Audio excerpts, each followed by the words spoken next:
Today on this episode of The Brain Surgeon's Take, we will be discussing cold water immersion, kill or cure, with Professor of Human Physiology and Director of the Extreme Environments Laboratory at the University of Portsmouth, Mike Tipton. Learn about what deliberate exposure to cold water does to the human body. What are the risks and what are the benefits? Much more on this podcast episode. Welcome back, everyone. Here's my take on Professor Mike Tipton. He understands the human body and how it reacts to radical conditions better than anyone in the world. As Professor of Human Physiology and Director of the Extreme Environments Lab at the University of Portsmouth, Mike has studied the effects of deliberate thermal variations for decades. The topic of this podcast was cold water exposure and its potential risks and benefits, something that hits very close to home for me since I am a religious cold plunger. Every morning, I voluntarily submerge myself in 39-degree water for 5 minutes. And while I believe this is beneficial, I never really understood the data behind this activity. Professor Tipton reviewed all the pertinent facts, both the good and the bad, both mental and physical. For anyone considering starting this currently popular routine, listen closely and come to your own conclusions. Listen up as we discuss cold water immersion, kill or cure. Check it out. Hey, Mike, how are you? I'm fine, thank you, Rick. Listen, I'm very excited to have you on the podcast to talk about a topic that's near and dear to my heart, and that's cold plunging, cold water immersion. We're going to talk about if it's kill or cure, and based off your scientific background, I really want to delve into the data and what that shows as to whether this is beneficial or if it's actually hurtful. So again, thanks for joining us. It's a great pleasure to be with you, Rick. Let me start with the question of how and when did you first get interested in studying cold water immersion? As you can tell by looking at me, it was a long while ago. It was in the last century. And I was a very keen swimmer as a young person. And then I did human and applied physiology and got into extreme environmental physiology. And part of that involved going to the Institute of Naval Medicine down in Gosport near Portsmouth in Hampshire in the UK. And there was a guy there called Frank Golden who was running a study on swim failure in cold water. And by then I'd become particularly interested in human temperature regulation. And so this was basically my two worlds colliding, having been an ex-swimmer and then having been a swimmer and then somebody doing an experiment. And Frank and I then went on to work together for over 30 years, looking at problems associated with immersion in cold water, which clearly the Navy were very interested in. And I think hopefully changing a bit the perception of the problems and the threats and hazards that are faced by going into water. So again, it was just that chance coming together, really, with a person who was interested in the things I was interested in and doing stuff that, I was also interested in and fitted with my background. Now, why do you think in the last several years or decade or so, why do you think that cold water immersion has become such a trendy wellness regimen? Well, I think it started. It's all. What we should say is it's always been there. It's even though I've been studying the hazardous responses to cold water immersion and drowning and hypothermia and sudden cardiac death for 40 odd years, always in the background, there's been people taking to the waters for their health. So the Romans had what they called the frigidarium, which was a cold room, it was below 20 degrees Celsius, in which they had cold water. And they would keep the water cold by putting snow in it. And so they didn't just have warm baths, they would go and have a cold bath as well. And then if you can go on to, Hippocrates, so that's, 375 BCE, was talking about cold water therapy for lassitudes. Thomas Jefferson used to do cold foot baths because he believed it maintained his good health. And there were places grew up. There was one in the UK in a place called Malvern where people could go and have an 8-minute douche of cold water poured on them. Charles Darwin went, Florence Nightingale went, and and there are places in the UK, Brighton, Penzance, on the coast, which existed because people used to go from the cities to go into salt water. So it's always been there as a thread. And there's always been people who have done cold water immersions, wild swimming, ice dips, but it really took off in the UK during lockdown, when people were unable to go to swimming pools, and so they started taking to open water, and the numbers went up exponentially. And I guess then there was a degree of self-selection went on. Those that didn't like it stopped, and those that did kept doing it, and word spread, and then it became a celebrity thing that you went and did cold immersions or you had an ice bath. And so, it's kind of taken off from there. Tell us a little bit about what cold water immersion does to the human body. We've all been in cold water and we know what it feels like, but what happens physiologically immediately and then over the next few minutes? Yeah, so what we start with is an understanding that we're a tropical animal. We want to be naked in 28 degrees Celsius, which is what most people aim to book for their holiday. And what that means is you have a deep body temperature around about 37 degrees Celsius. You'll have a skin temperature that will average about 33 degrees Celsius. And all we've really done as a species, as we've moved away from our sort of subtropical origins, is we've used technology, clothing, heating, cooling, buildings, fires to recreate next to our skin exactly the same temperatures as if we were naked in 28 degree air. So we haven't done what other species and animals have done, like get fur or get subcutaneous fat. We've actually done it through intellect and technology. And there's some downsides of that that we may come on to speak about. One of them being, obviously, that's resource consuming. And we're seeing the consequence of some of that with carbon footprints and climate change.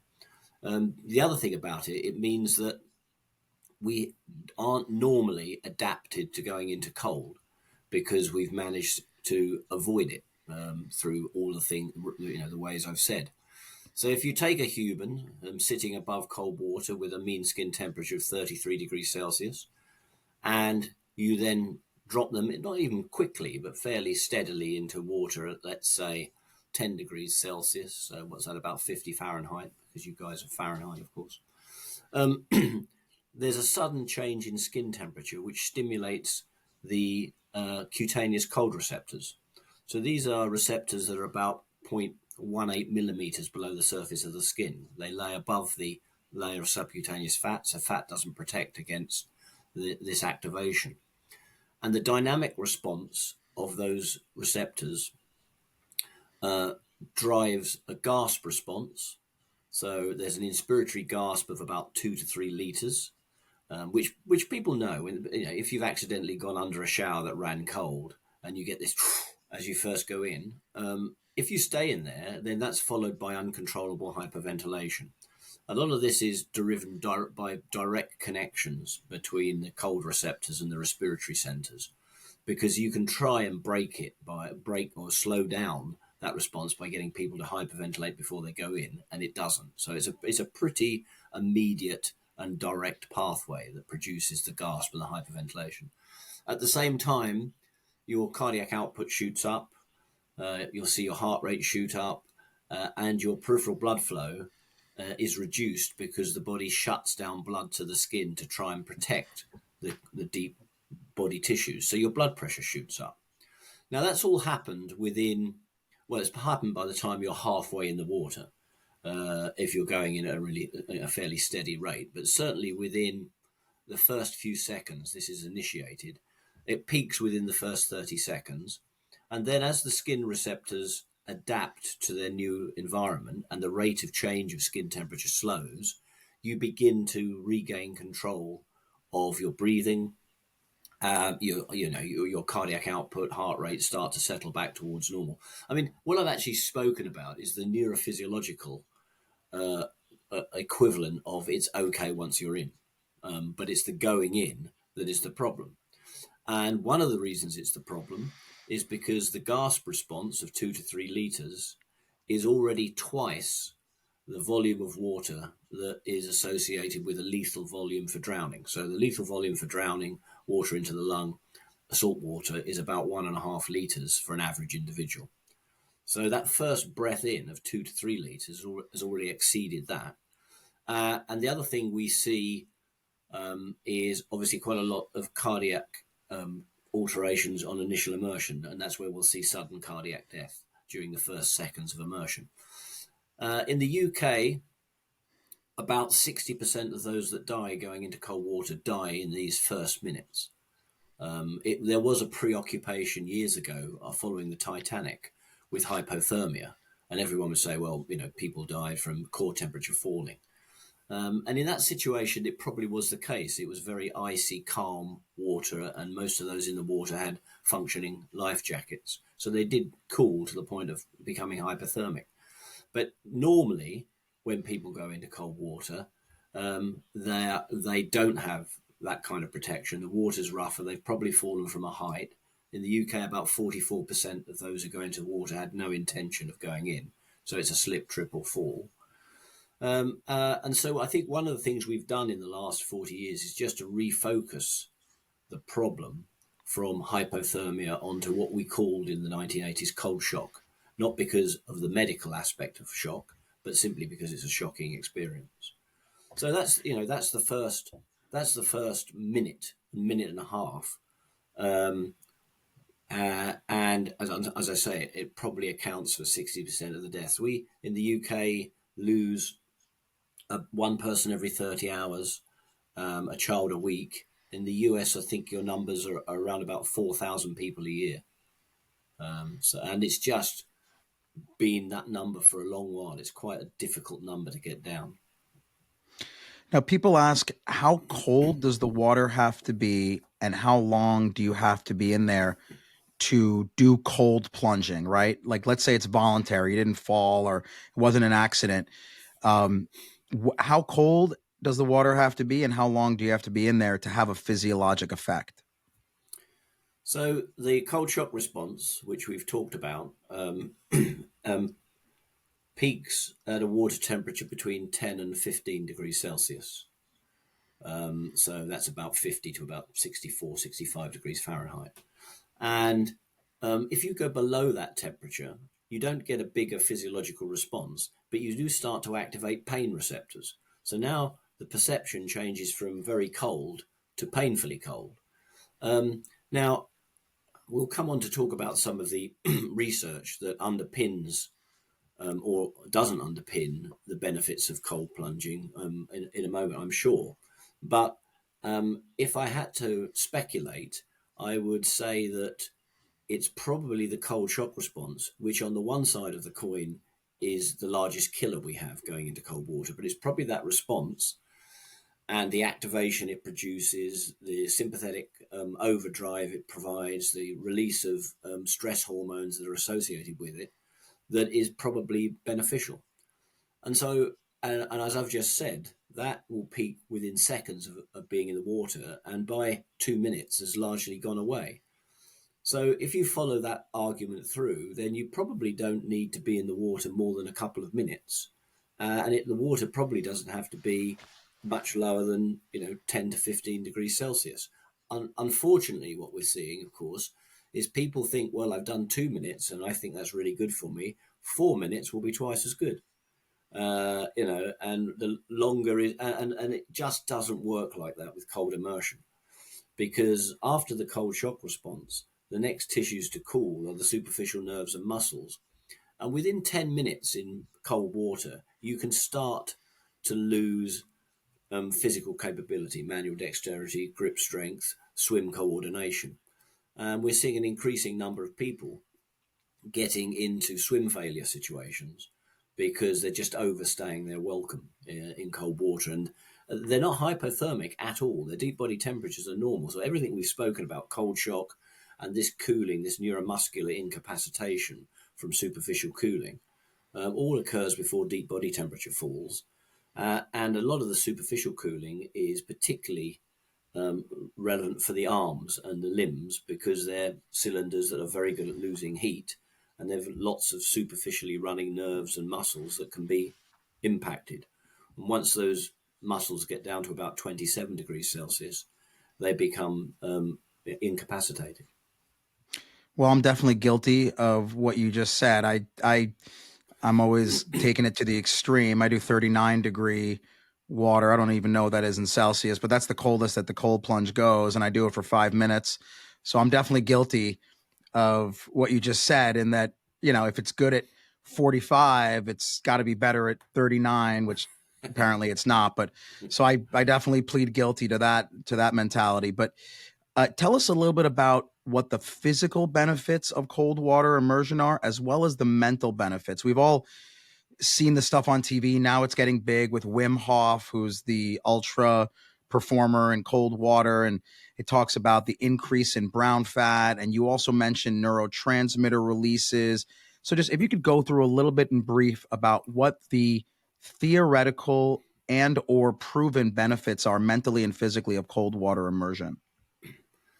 Okay, so the first thing is to issue a bit of a health warning because, excuse me, the first thing to issue is a bit of a health warning because a lot of the work in terms of the benefits of cold water have been is largely based on anecdotal accounts.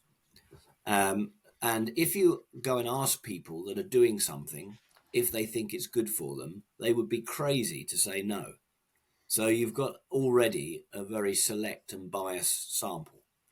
But having said that, and I mean, and there's a general criticism of the studies thus far that they lack proper controls, and they've not really isolated the active ingredient in going into cold water. I mean, if you go and swim in the sea, there's lots of other things you're doing at the time, in addition to getting cold. You're exercising, you're meeting other people, you're getting green and blue therapy, you're probably coming out and having a hot chocolate and a piece of cake, and the studies that say, right, we're just going to isolate that cold really are yet to be done. We're starting to see them.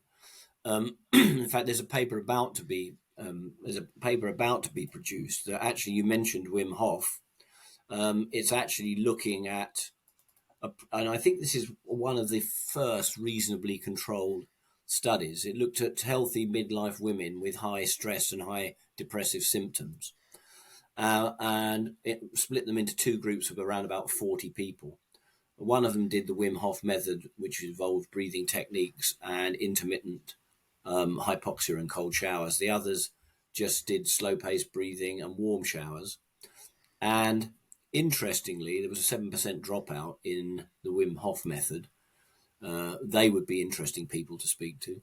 But both groups improved mental health after the intervention. And they weren't small numbers. I mean, 24% depressive symptom reduction, 27% anxiety symptom reduction, 20% perceived stress. But the interesting thing was, it was both groups. And so, you come to the conclusion that actually somebody just doing an experiment on you may well be in itself a benefit, because, people are giving you some care and attention, and you've got a purpose to your existence. And we need to see more studies like that before we can make any firm conclusions. But what I would say that the studies that have been done, the vast majority across the age span talk about beneficial mental health aspects rather than physical health aspects. It's not until you get to the 65 plus where they believe that it's also a physical benefit. The three key themes that come out of this area of research are: one, people talk about being activated, set up for the day, awoken. Well, I think we can explain the physiology of that. That's the cold shock response. That's the release of the stress hormones we've talked about: adrenaline, noradrenaline, cortisol, and that will wake you up. The other thing that people talk about is, immunity. Their immune function has improved. They've not had a cold or a cough since they started doing cold plunging or swimming. We did a study a couple of years back now where we looked at cold water swimmers compared to their partners who we assumed were exposed to the similar pathogens. And then we looked at indoor swimmers and their partners. So we had a control for the pathogen exposure, but we also had a control for whether it was swimming indoors or outdoors. And we found that actually the swimmers did have a smaller number of upper respiratory tract infections, but there was no difference between the indoor and the outdoor swimmers. So it was swimming per se, or maybe exercise, that was the benefit. The other problem with, as you're aware, Rick, that when you start doing work on the immune system, you get into a world of pain about, well, what measures are you going to take? Are you going to look at upper respiratory tract infections, people actually getting ill, or are you going to look at some marker of the immune system, some of the cells of the immune system? And some of the research is inconsistent in terms of the findings between those two approaches. And the final area that we know about is that that we have proposed mechanisms by which cold exposure can be be anti-inflammatory, and quite a lot of conditions have a inflammatory component, either causing the problem or as a result of the problem. So inflammatory bowel disease, type 2 diabetes, depression, so both physical and mental conditions. And you can, as I say, we have hypothesized that things like vagal stimulation, decreasing inflammatory cytokines, reducing the level of inflammation, but cross-adaptation between cold and other stressors. We found that if you adapt people to cold, which you can by going into cold water only 5 or 6 times for a few minutes, you find that actually they do better in other stressful situations, such as altitude. I have to say, going back to where I started, that this is all pretty hypothetical and speculative, and the definitive studies have to be done.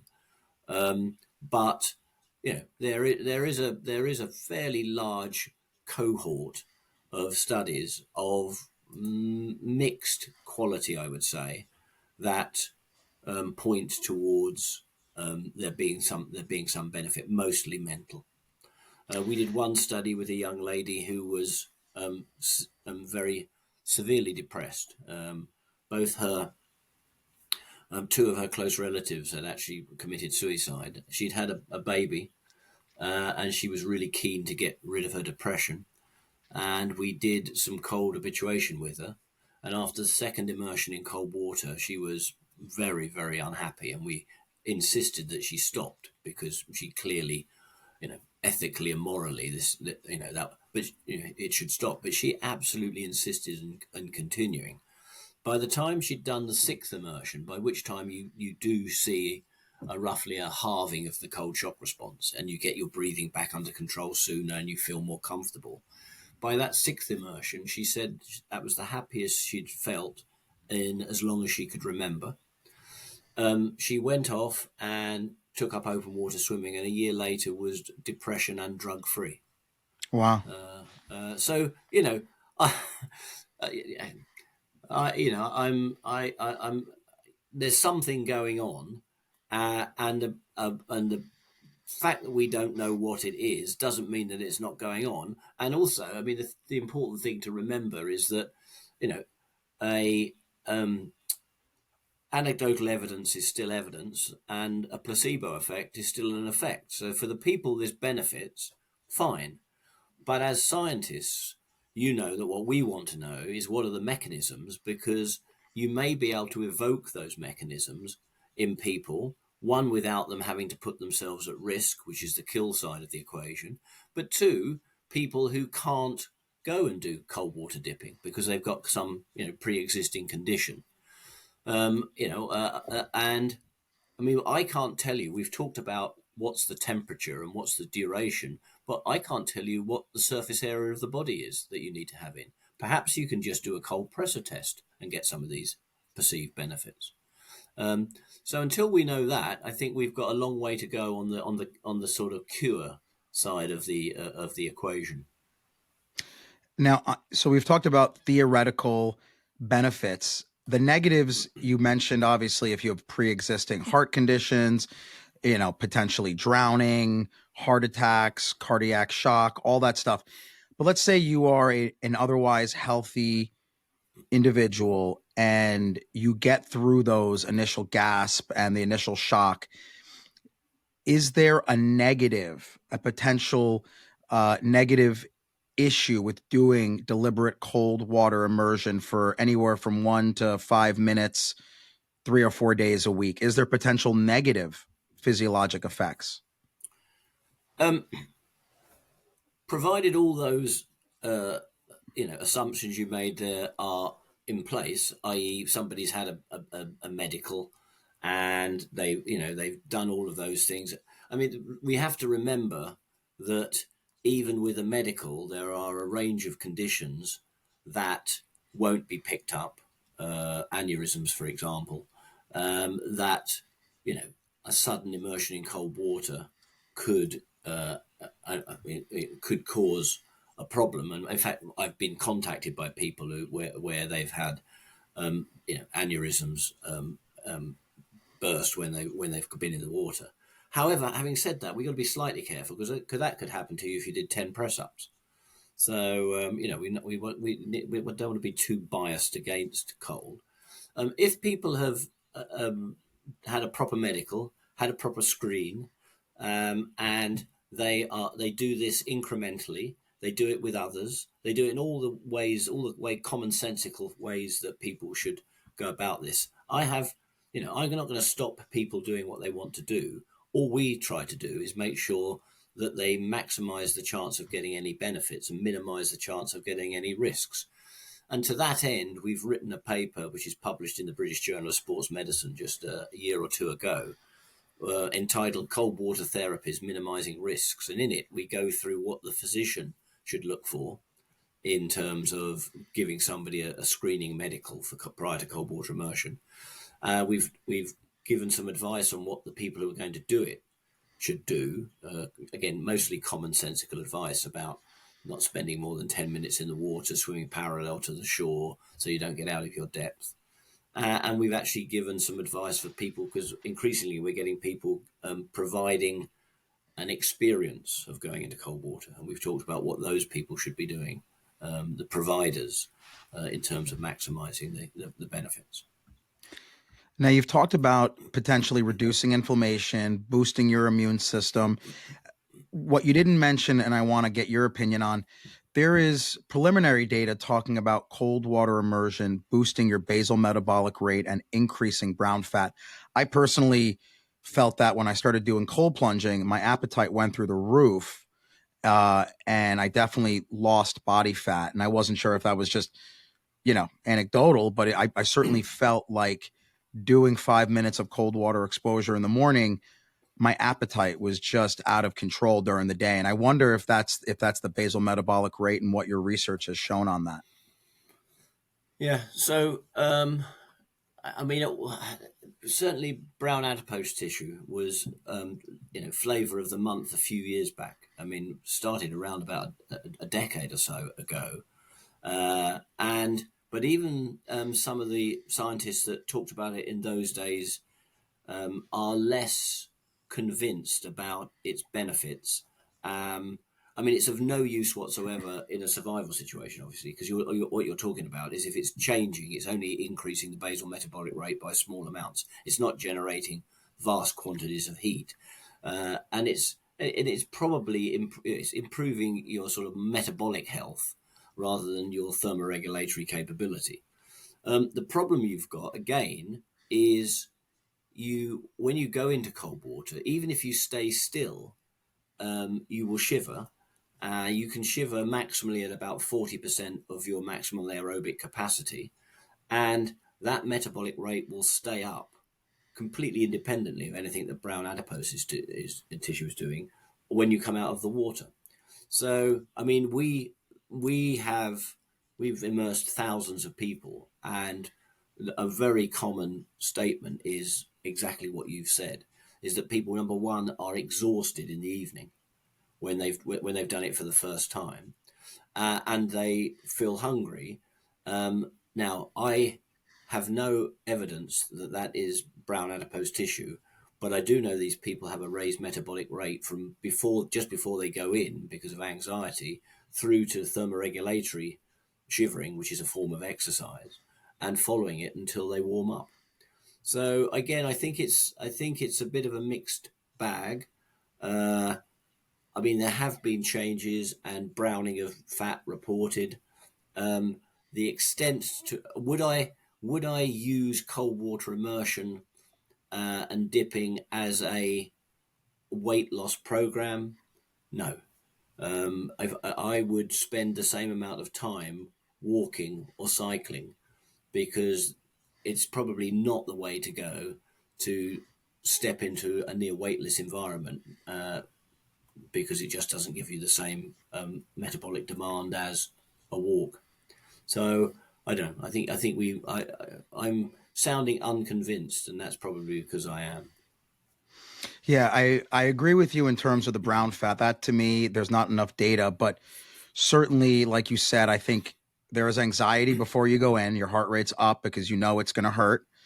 And then, yeah, when you come out, you're so jazzed up. I feel like you put your finger in like an electrical socket, and that just goes on for hours. And you definitely feel like you're amped up for several hours, and that probably contributes to you burning more calories and then being more hungry later. Let's get into the mental aspects. You mentioned about depression and mental illnesses and how they respond to cold water exposure. A lot of the anecdotal evidence talks about how by voluntarily putting yourself in such a stressful environment, it teaches you how to handle adversity. I personally agree with, since I've been cold plunging, I always say that the hardest thing I'm going to do all day, I do by 5 a.m. And the rest of the day is easy compared to getting in that freezing cold water. Mm. What do you think about cold plunging, cold water immersion, teaching you how to handle adversity and building grit and perseverance? Yeah, I mean, I'm not a psychologist, I'm a physiologist. But I mean, I can report what people have said to me.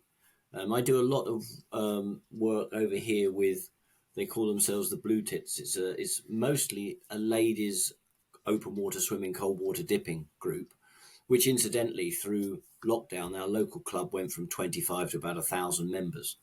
And when you talk to them, I mean, I've had people at the end of presentations that I've given come up to me in tears about how this has changed their life, increased their confidence, um, got reduced or minimized their depressive symptoms. And quite a lot of them talk about a sense of achievement, about taking on a challenge and surviving it and beating the cold water. And that, for a lot of people, because of the comfortable life that we live, which I call thermostatic, which I think is a problem that, to some extent, this solves. That this, if you take up something like cold water immersion, it could be the biggest challenge that you've faced. A tropical animal going into cold water. So there's definitely a sense of challenge. There's definitely a sense of distraction when people say, when they're doing this, they're so focused on it because it's such a challenge that all the other things that are upsetting them disappear out of the window. They don't give that any thought. And then, as I say, you're in a social environment, because if you're doing it properly, you're doing it with a club or with other people. You're in a blue-green environment. So there's lots of potential psychologically beneficial things. And as I mentioned, I think there is a cross adaptation between repeated cold water immersions and your response to other stressors. Because firstly, at a psychological level, you've achieved something, you've overcome that challenge. So if you can overcome that challenge, perhaps you can overcome other challenges which seem less demanding in comparison. But also, of course, when you do repeated cold water immersions, you start to change the balance between the sympathetic and the parasympathetic branches of the autonomic nervous system. So by the time, as I've said, you've been in the water 6 or 7 times, your cold shock response is now halved. You'll still get a bit of a cold shock response when you go in, but it's not that 1 minute of gasping and hyperventilation you had when you started. Now, I mean, lots of stresses that we come to in life, whether they're psychological or physical, activate the sympathetic nervous system. And if you've down-regulated that system by repeated immersions in cold water, then speculative again, but perhaps it's not as reactive when other stressors come along, because there's a component of that response which is generic to every response, every stressor. And the only evidence I can offer you for that is that a study that we did where we got people to exercise at altitude, and we noted their symptoms of altitude sickness. We noted their breathing levels, heart rate level, all the kind of things that you would measure of people at altitude. We gave one group then did a series of thermoneutral immersions. Another group did a series of cold water immersions and became cold habituated. And when both groups went back into the altitude the second time, there was no change in the control group.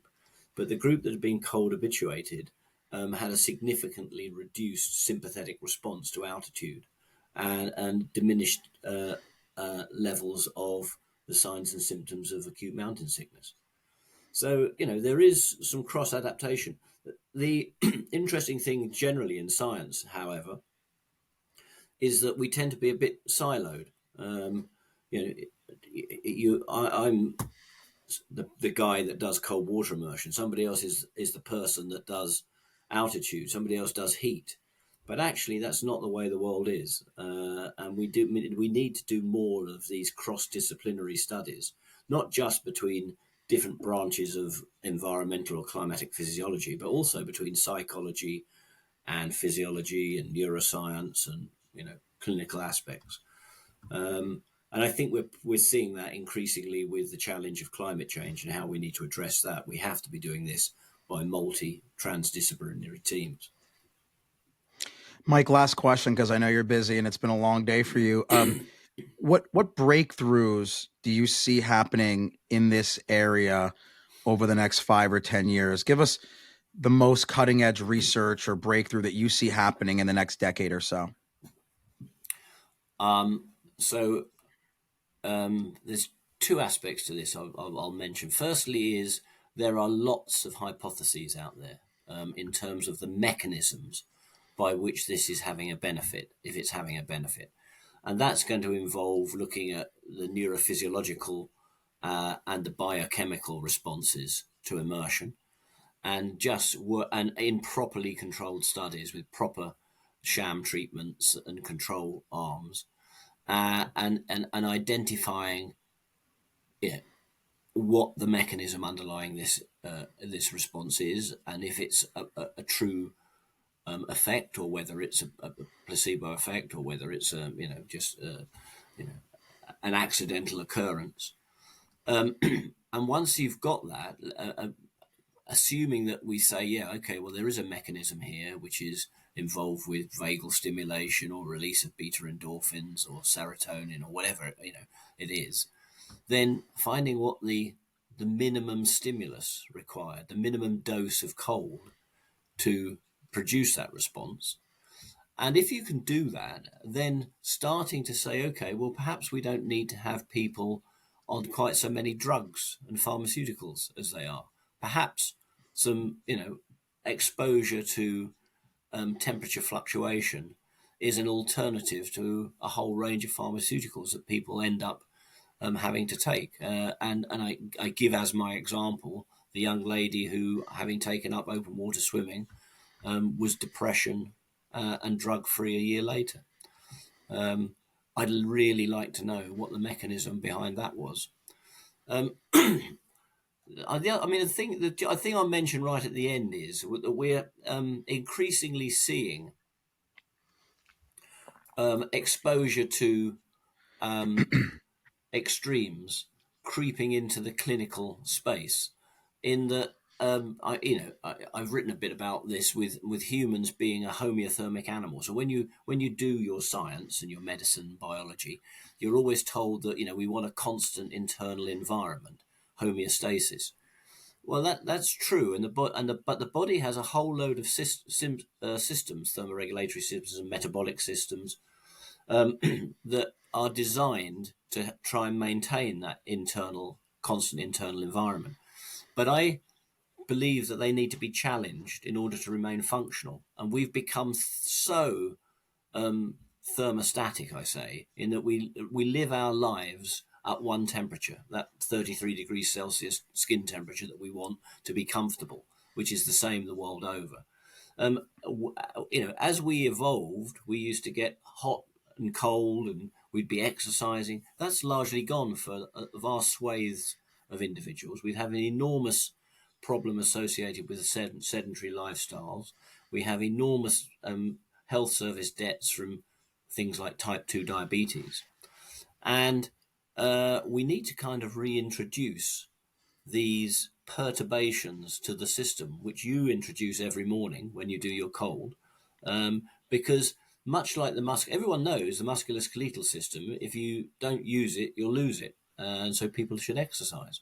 I think the same applies to the thermoregulatory system, the other metabolic systems, biochemical control systems.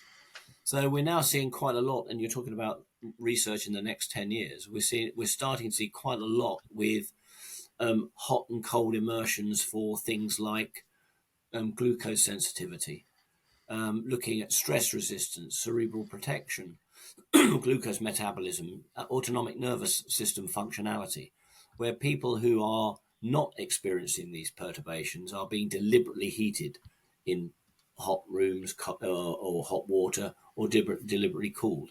So I think we'll start to see some of this spread into a bit more mainstream clinical medicine. Listen, Professor, what an amazing interview for so many reasons. Number one, I'm just like a religious cold plunger, and I swear by it. But obviously, that's one person. The data which you and your team are collecting, kudos to you guys. Hopefully, will show us scientifically what the benefits are. But I think you said it best. I mean, it is hard. When people ask me how to describe cold plunging, it's honestly one of the hardest things I've ever done in my life. And I think I think someone said it best. I forget where the quote came from, but it's, if you can voluntarily put your body into ice cold water at 5 a.m, there's pretty much nothing on the planet that you can't do.